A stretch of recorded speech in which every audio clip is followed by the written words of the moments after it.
Alright, so Legends Don't Die. I wrote that song driving to the studio on my 27th birthday. And I just had this kind of like thought of, you think about Jimi Hendrix and Janis Joplin, everybody who died at 27, you think like they're so much older than they actually were when they died. And then it hit me like, oh my God, they got so much done by that point. And it kind of hit me like, okay, like I'm still working at this. When I was a kid, I thought they were these legends who live forever, and they realistically died so young. And it was right after Mac Miller died, and that hit us all pretty hard.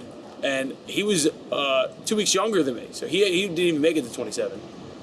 And so I just got this idea about kind of the idea of the Rolling Stone cover when someone famous dies, and how they continue to live on.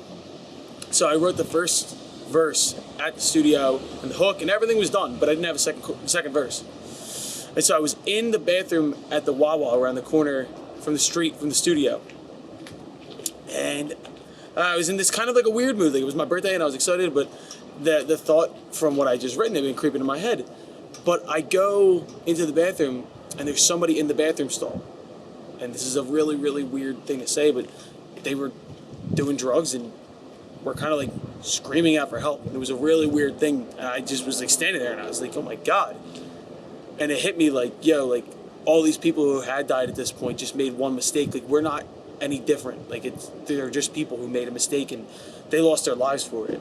And it took me to this place of gratitude. The second verse is this idea of gratitude for my life that I do live.